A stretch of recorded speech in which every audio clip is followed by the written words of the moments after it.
One night in 2016 forever changed the lives of two families, and despite devastating loss, their bond is stronger than ever. 13 News Now photojournalist John Goodwin shares how the families are picking up the pieces.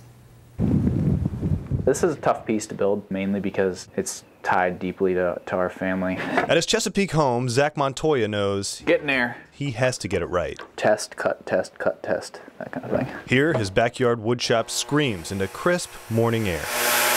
Wood is a living, breathing thing, essentially. It's going to get loud. I mean, I'm not the most talented person out there, but I'll work and toil through all this stuff, and hopefully people like the things that I'm producing. Super close. Zach recently stepped away from his job at the Norfolk Fire Department to set his sights on woodworking full-time. So Zach's been doing woodworking since I met him. That's what I'm doing right now, is cutting this dovetail into this guy. While Zach mills around, his wife, Christy, is upstairs in the house working her magic. Kara is getting a balayage color done today. Up here, there's no dovetails, just another artist deep in her work. Right. And a therapist of sorts for whoever's in her chair. We all have our things it takes us a while for.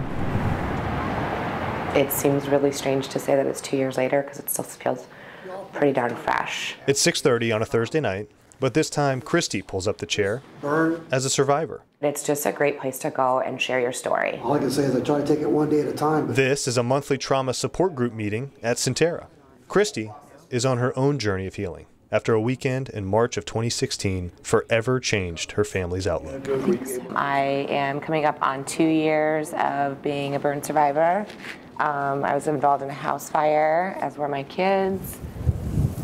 Christy and Zach, with their daughters, Bella and Gianna, went to Roanoke to visit their dear friends, the McKinnons. We woke up to a raging fire, and so we all made our way out the best that we could, but didn't really end up that way. The McKinnon boys, 5-year-old Logan and 10-year-old Patrick, didn't make it out. It's tough to still do that job after everything that happened. Back in his shop, Check us out. you really start to see why Zach is out here. It really gives me just a little bit of an escape every day. In the days after the fire, Zach took on his two biggest projects, the urns for the boys. Through his work, Zach began his healing, while Christy was still in the hospital with severe burns. 20% of my body, including my hands, my arms, shoulders, part of my back. I knew you'd say that. Back then, unsure if she would ever be able to do hair again. The thought of gripping a brush. But today, the compression sleeves on her arms are barely noticeable. I've been wearing mine pretty solidly for almost 2 years now. 2 years later, the Montoyas have a special gift for their friends who lost so much. I'm making it out of the same woods that I made the urns for the boys. But even the same wood can have a different feel. It's a full circle kind of a thing. I'm working on a bassinet for a baby. Not just any baby. The McKinnons are expecting in May, and the Montoyas are excited to celebrate while remembering the deep ties between these two families. One thing that this definitely has taught us is that life is really short, and its brevity can surprise you.